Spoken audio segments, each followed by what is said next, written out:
राष्ट्रीय स्वयंसेवक संघाच्या शताब्दी वर्षाच्या निमित्तानं गडचिरोली जिल्ह्यातील अहेरी नगरीत विजयादशमी उत्सव मोठ्या उत्साहात आयोजित करण्यात आलाय।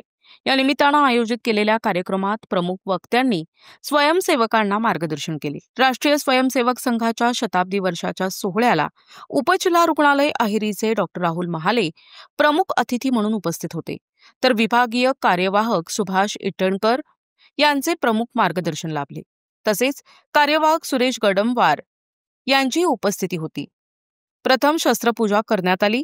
संघाच्या शताब्दी वर्षाच्या निमित्तानं सायंकाळी 4 वाजता स्वयंसेवकांचे भव्य पथसंचलन बाजारवाडी परिसरातून निघून अहेरी नगरीत परिक्रमा केली। विभागीय कार्यवाहक सुभाष इटणकर यांनी स्वयंसेवकांना मार्गदर्शन करताना म्हटले की संघाचे हिंदुत्व आणि हिंदू राष्ट्रकल्पना प्रथमपासूनच व्यापक राहिली आहे। यात प्रत्येक भारतीय अपेक्षित आहे। हिंदू समाजातील जातीपातींना संघाची कधीही मान्यता नव्हती। समरस हिंदू समाज आणि मुस्लिम, ख्रिश्चन, बौद्ध, शीख, जैन या सर्वांसह सशक्त भारताचे हिंदू राष्ट्र हेच संघाचे स्वप्न होते आणि आहे आणि राहील। ते पुढे म्हणाले की हे निर्माण करण्यासाठी जगभरात जे जे चांगले आहे ते स्वीकारण्याची तयारी ठेवून संघ वेळोवेळी परिवर्तन करीत आलाय। या कार्यक्रमाला मोठ्या संख्येने स्वयंसेवक आणि अहेरी नगरीतील नागरिक उपस्थित होते। आणि हा आत्मविस्मृत झालाय।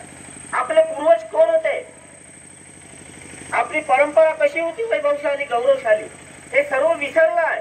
आणि हे तो आत्मविस्मृत झाल्यामुळे त्यांना संघाची स्थापना करावी लागली की हिंदूंचं संघटन करावं लागलं, हे त्यांना उत्तर सापडलं।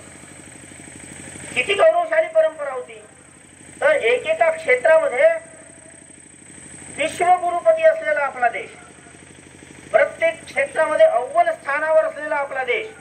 आपण जर वस्त्र उद्योगाचा जर विचार केला तर एक कथा सांगतात की कंबोडिया देश आपल्या शेजारी आहे। तिथे त्या कंबोडियाची राणी सोवा राहायची, तिचं राज्य होतं।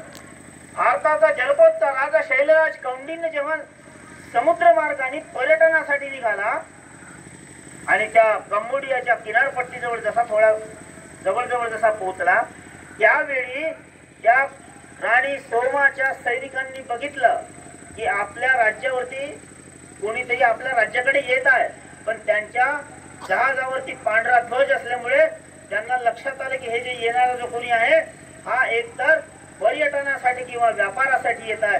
त्यांनी आपल्या राणीला सूचना केली। राणी आपल्या सर्व दरबारातले जे सरदार सेनापती होते त्यांच्या सकट किनारपट्टीवर आली।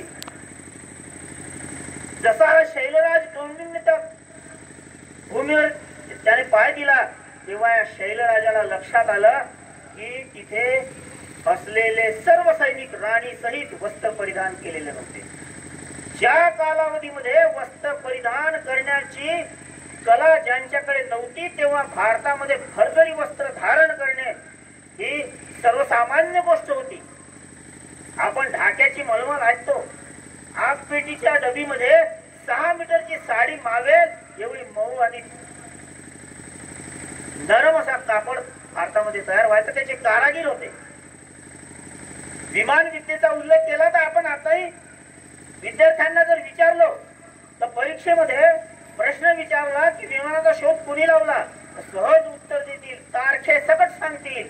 17 डिसेंबर 1903 मध्ये राईट बंधूंनी लावला, परंतु 1890 मध्ये मुंबईत शिवराम बापू तळपदे नावाच्या व्यक्तीने पहिलं विमान उडवून दाखवलं। अलीकडचीच गोष्ट या राईट बंधूंच्या आधीची। आणि त्याच्याही आधी प्राचीन काळाचा जर विचार केला तर रामायणामध्ये आपल्या पुष्पक विमानाचा उल्लेख सुद्धा आलाय। एक एक कला, एक एक विद्या, या प्रत्येक कला विद्येमध्ये विश्वगुरुपती अव्वल स्थानी असा भारत होता।